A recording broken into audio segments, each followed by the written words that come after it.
Sous l'égide du corps Africard et avec le financement du gouvernement américain à travers l'USAID, le projet d'amélioration de la qualité post-récolte des produits à base de manioc, riz et sorgho est mis en œuvre dans 9 pays de l'Afrique de l'Ouest.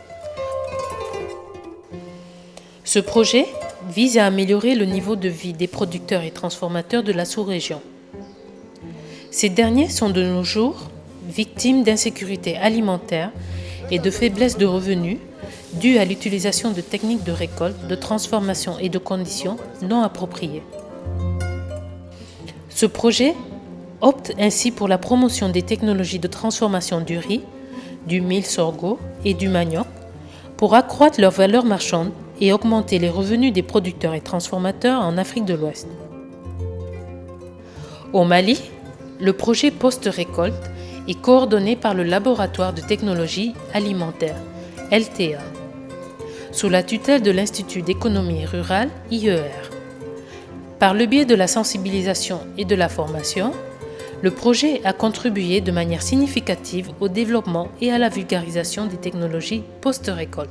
Les acquis par rapport au projet post-récolte sur le mil sorgho, je peux dire que nous avons eu à élaborer les méthodologies de transformation post-récolte du mil. Donc il y a eu un recueil de toutes les technologies et qui a été publié. Donc ça c'est un acquis. Et puis il y a eu également la formation sur la production de farine fortifiée. C'est-à-dire mélanger la farine de mil ou bien de sorgho à un prémix contenant le fer et le zinc. Donc le problème, la carence en fer et zinc est vraiment un aspect de malnutrition aiguë au Mali. Maintenant par rapport au riz, il y a eu des formations. On a fait la formation à l'étuvage, l'amélioration de la qualité du riz étuvé. Parce que l'étuvage se faisait selon la pratique traditionnelle qui donnait un produit qui n'était pas très compétitif. Donc avec la formation que nous-mêmes on a reçue au centre Songhai sur l'étuvage, et nous avons démultiplié la formation au niveau de deux villages de Ségou. 2 groupements de femmes érigés en coopératives de production et de transformation de riz, Konodimini et Ngara, dans la région de Ségou, ont bénéficié de formations théoriques et pratiques sur les opérations post-récolte, les bonnes pratiques d'hygiène et les techniques d'amélioration d'étuvage du riz. Ces coopératives ont été également dotées d'un kit d'étuvage, un échantillonnage de bâches pour le séchage du riz étuvé, un bac d'étuvage et une grande marmite. Comparé à la méthode traditionnelle de l'étuvage du riz, qui consistait à tremper le paddy pendant 2 nuits, cette nouvelle méthode d'amélioration d'étuvage est plus rapide et génère des rendements meilleurs. Un produit fini, de qualité au bon goût.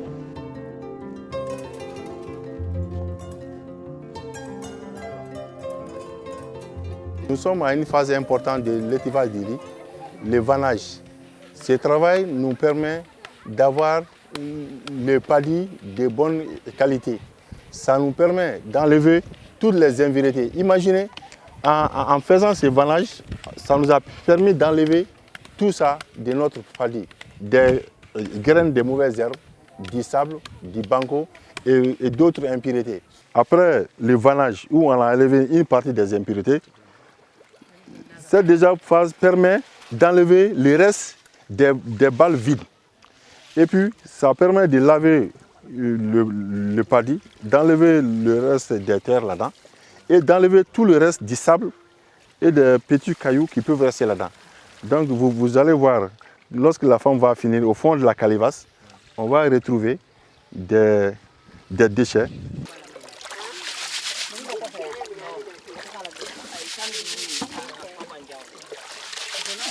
Après le lavage, nous sommes au niveau du trempage. On va mettre le paddy dans la marmite. On va mettre de l'eau. Lorsque l'eau va commencer à bouillir, on va enlever le paddy et toute l'eau qu'on va le mettre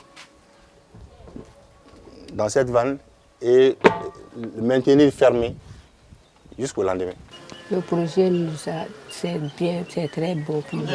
Parce que On a appris de nouvelles manières. On a appris des matériels. On a appris des bons bénéfices. Autrement, on mettait le riz dans les canaries. 2 nuits pour mouiller. Après, ça sentait. Ça sentait. Cette fois-ci, c'est bon à manger, pas d'odeur. Un suivi permanent des coopératives de femmes est fait pour la pérennisation de leur activité. Avec le groupement de femmes, d'abord, moi j'ai un mandat de les organiser soit en groupement, en coopérative. Je les forme et je cherche le financement pour elles dans le cadre de l'étivage. Donc nous on est là, on est en train de chercher tout ce qui fait la promotion de la femme. Certes, des avancées significatives ont été notées dans l'amélioration des conditions de vie des femmes. Néanmoins, quelques ajustements méritent d'être soulevés. Les riz qu'on étive, ce sont les riz au décortiquage, sans étivage, qui nous donnent à peu près 35 à 36 kg. Des riz cassés aussi, donc de mauvaise qualité. En faisant l'étivage, on arrive à trouver par sac 50, 51, voire 52 kg par sac. Donc pratiquement, en étivant un sac, on peut avoir à peu près 15 kg ou 17 kg de plus. Quand on essaie de voir la marge économique, c'est élevé. Et puis, compte tenu de la consommation familiale, ça aide beaucoup de familles à avancer. Maintenant, l'équipement qu'on a aujourd'hui, on ne peut pas dépasser un sac de paddy par jour. Vous avez vu la petite quantité qu'on a mis dans la marmite. Il faut mettre 5 à 6 fois cette quantité pour épuiser un sac. Et l'étivage aussi, il faut faire 5 à 6 fois, remplir l'étivage 5 à 6 fois pour dépasser, finir les sacs. Donc pratiquement, on a vu les boulots, on a vu la manière de faire. Les gens l'ont apprécié, la qualité du riz, il n'y a pas d'odeur, le goût est supérieur. Les sachets là, nous on vend à 500 francs les kilos, bien conditionnés. Le producteur n'a qu'à laver seulement et le mettre dans la marmite. Donc pour mener à bien cette activité, nous souhaitons qu'il y ait un air pour étaler, pour qu'on puisse fabriquer beaucoup de sacs par jour et pouvoir étaler beaucoup de paddy au soleil ainsi qu'à l'ombre et si possible avoir une bonne décortiqueuse. Toujours dans le cadre du projet post-récolte, la SEGO vient des produits séchés. C'est ProSec, une unité de transformation de produits à base de céréales sèches, petits mil et sorgho, a été équipée. Un jour, il y a la coordinatrice, et Mme Koulibaly Salimata, qui m'a appelé.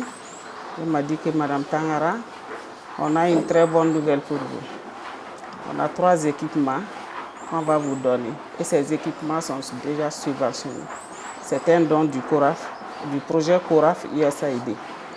Bon, ces 3 machines étaient un moulin à marteau, une décortiqueuse mille et un mélangeur. Donc ces 3 machines-là m'ont apporté beaucoup de choses. Premièrement, l'augmentation de mes revenus, la qualité de mes produits. Et je reçois aussi beaucoup de gens qui viennent pour la visite et des gens qui viennent aussi pour la formation. Et il y a même les élèves stagiaires qui viennent chez moi. Afin de mieux rentabiliser son activité, la CEPROSEC exporte ses produits à l'étranger. Mes produits sont vendus un peu partout. Dans les alimentations, à Bamako, à Sigasso, à Ségou. Et il y a un exportateur qui l'exporte en dehors du Mali. Lui, il l'exporte en Espagne, en France et en Amérique. Donc, j'ai fait beaucoup de foires aussi. Par exemple, la semaine commerciale du Mali, dans toutes les régions, la foire de Dakar, la foire en Guinée, à Abidjan et au Burkina Faso.